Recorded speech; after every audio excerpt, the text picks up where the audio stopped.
नमस्कार साथियों, मैं अभिषेक आपके साथ। आज हम चर्चा करेंगे ज़िंदगी की उस मुड़ाव पर जिस मुड़ाव पर आप तैयारी करने के लिए आप घर से बाहर निकले हो, या घर से अलग रहकर, या आप किसी अलग माहौल को बनाकर आप तैयारी कर रहे हैं। तो ये वीडियो आपके लिए है, ये ऑडियो आपके लिए है। समझने की बात वहाँ आती है जब आप एक अपनी उम्र का, जहाँ से 21 से लेकर आप 30 साल की उम्र तक एक इम्पोर्टेंट ईयर होता है अपनी लाइफ का, जहाँ पर आप चाहे तो अपनी ज़िंदगी को बहुत ऊपर ले जा सकते हैं, चाहे तो अपनी ज़िंदगी को बर्बाद कर सकते हैं। उस मोड़ की उम्र में आप अभी खड़े हो। मेरा कहना यह है कि आप इस उम्र में जो यूटिलाइज करना चाहते हैं, वो यूटिलाइज जितना फास्ट कर सकते हो उतना फास्ट कीजिएगा। ना सोने पे विश्वास कीजिए, ना आराम पे विश्वास कीजिए। एक जब लक्ष्य की प्राप्ति करनी होती है तो एक उस उड़ान की, उस दौड़ की तरफ से भागिए आप, कि आपको सक्सेस प्राप्त हो सके। मेरा आपसे कहना यही था कि आप मेहनत इतनी करिए, एक सीमित समय में अधिक प्राप्ति करने की मेहनत जो होती है वो इसी उम्र में होती है। आप सोच रहे हैं कि ये जिस तरीके से अपनी ताकत बढ़ती जा रही है, एक 12th के बाद फर्स्ट ईयर में जो ताकत बढ़ी है वो सेकेंड ईयर में बढ़ेगी, सेकेंड ईयर से फाइनल ईयर में बढ़ रही है। ये ताकत उम्र दर उम्र बढ़ती जाएगी। ये आपकी गलतफहमी है। ये उम्र अनुभव तो बढ़ जाएगा, ज़िंदगी जीने का जो एक्सपीरियंस है वो तो बढ़ जाएगा, लेकिन जो कार्य क्षमता है वो कमज़ोर होगी अब आपकी। ध्यान रखिएगा, जो 12th में आप याद कर पा रहे हैं वो फर्स्ट ईयर सेकेंड ईयर में वो भी नहीं हो पाएगा। ये हकीकत है आपकी। आप इसे यदि यूटिलाइज नहीं किया, आपने इस समय को आपने बेहतर नहीं बनाया, तो आप 10 हो जाएंगे, निपट जाओगे आप। मेरा कहना यह है कि आप तैयारी करने की जो समय की प्रतिबद्ध सीमा है उस सीमा में रहिए। दूसरी बात, एक सीमित समय तक तैयारी कीजिए। यूँ लगे पड़े हैं 30 साल तक, 32 साल तक, ऐसा काम आप मत कीजिए। जितना जल्दी हो सके सिलेक्शन को प्राप्त कीजिए। एक बड़ी मंजिल को पाने के लिए छोटी छोटी मंजिलों के राह से निकलना पड़े तो उसमें घबराइए मत। एक छोटी मंजिल को हाथ में लेकर भी आप बड़ी मंजिल तक पहुंच सकते हैं। पुलिस कांस्टेबल बनने के बाद भी आप एसआई बन सकते हैं, आरएएस तक जा सकते हैं।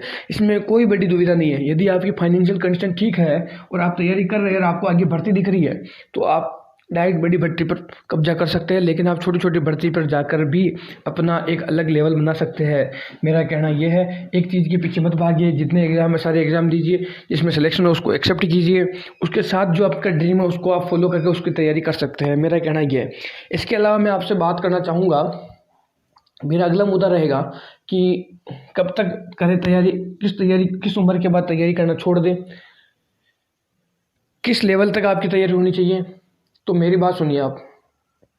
यदि आप तैयारी करने के लिए उतरे हैं, तो आपके पास जिस एग्ज़ाम की तैयारी करने उतरे हैं, या आपके पास एग्ज़ाम नहीं, आपको तो किसी भी कंपटीशन एग्ज़ाम या किसी भी गवर्नमेंट एग्ज़ाम में सिलेक्शन लेना है, तो आपके सामने जो भर्ती है उसका सिलेबस आप लाइए। उसमें से जो आपके टॉपिक सिलेबस लाइए, उसमें से जो आपके सब्जेक्ट यदि आपको लग रहा है कि मैं ये सब पढ़ सकता हूँ, तो आप उसकी पढ़िए, बुक्स लाइए, कोचिंग कीजिए, जो भी करना है XYZ एक सीमित समय में उस तैयारी पर फोकस कीजिए जो आपके सामने तैयारी है। उसके बाद उस तैयारी की इस तरीके से तैयारी कीजिए। उसके बाद यदि बीच में कोई अलग भर्ती आती है तो उसका मुड़ाव थोड़ा कम कीजिए।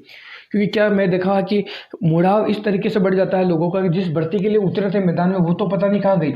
आने वाली भर्ती, उसकी तैयारी 3 महीने की, वो भी खत्म हो गई। जो चल रही थी तैयारी वो भी खत्म हो गई, दोनों तरफ खत्म हो गए। तो ऐसा नहीं करना। यदि आपकी तैयारी एक पेपर के लिए मजबूत है तो उसको और मजबूत किया जाए। पेपर दीजिए, दूसरी वैकेंसी का पेपर दीजिए, मना नहीं कर रहे, लेकिन जितना फोकस आप उस पर कर रहे हैं उसी सब्जेक्ट पे फोकस कीजिए, उसी एग्जाम में फोकस कीजिए, तभी जाके आपका रिजल्ट निकलेगा। दूसरी बात, सेल्फ स्टडी का जो हावर्स है उसको बढ़ाइए। सेल्फ स्टडी के हावर्स को बढ़ाइए। उसका आउटपुट देखिए सेल्फ स्टडी का कि मैं आउटपुट कितना रहा। आउटपुट देखने के लिए आप टेस्ट सीरीज ज्वाइन कीजिए। टेस्ट सीरीज आपका स्व मूल्यांकन कर पाएगी कि हाँ मैंने ये चैप्टर पढ़ा है, उस चैप्टर का मैंने टेस्ट दिया, तो ये कहाँ तक सिद्ध होता है ये आपको देखना है। सेल्फ स्टडी कीजिए। सेल्फ स्टडी के हावर्स को आप इंप्रूव कीजिए। 5 घंटे हो, 6 घंटे के, 6 और 8 कीजिए। इसको धीरे धीरे एक समय के हिसाब से बढ़ाइए। समझ में आ रहा है। इसके बाद हम बात करते हैं टेस्ट सीरीज की। तो अपना स्व मूल्यांकन टेस्ट सीरीज से हो जाएगा। रही तीसरी बात कि आप हर सब्जेक्ट को जो टाइमिंग दे रहे हैं, इक्विलेशन दे रहे हैं, वो बराबर होना चाहिए, इक्वल होना चाहिए। जैसे कि जितना नंबर का है उतना, ये नहीं कि जो सब्जेक्ट कम नंबर का उस पर फोकस किए जा रहे, इंटरेस्ट आए जा रहा, पढ़े जा रहे हैं, ये ज़्यादा नंबर वाले सब्जेक्ट को पढ़े जा रहे, कम वाले को कभी देखा ही नहीं है, एग्जाम के 3 दिन पहले देख रहे। ऐसा मत कीजिए।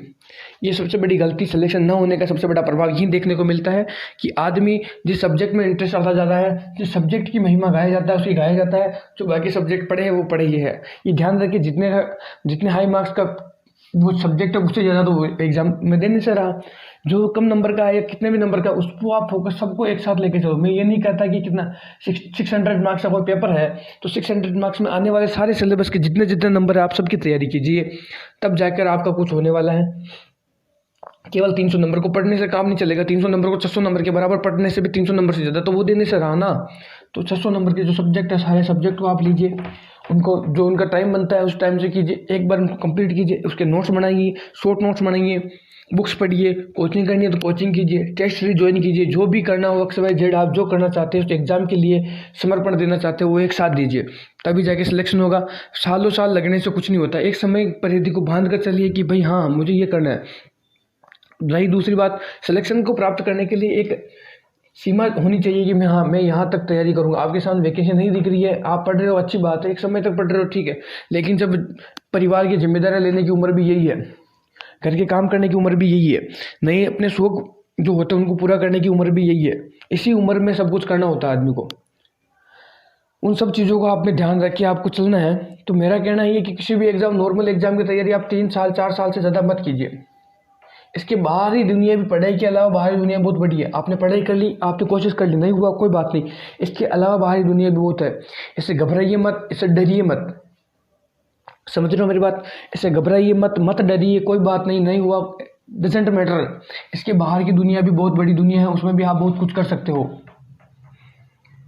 इसी के साथ मैं आपको बेस्ट ऑफ लक कहूँगा। आने वाले एग्ज़ाम की तैयारी में आप अपना जी जान 6 महीने 5 महीने 3 महीने जो भी आपका मंथ बचा है, जो भी आपका समय बचा है, उस समय को इतना यूटिलाइज कीजिए, इतनी देर पढ़िए, आप इतनी देर सेल्फ स्टडी कीजिए, इतने शॉर्ट्स नोट्स बनाइए, पेपर के इतने टेस्ट सीरीज ज्वाइन कीजिए, इतना टेस्ट दीजिए जिससे आप अपने आप को बेहतर कर पाए।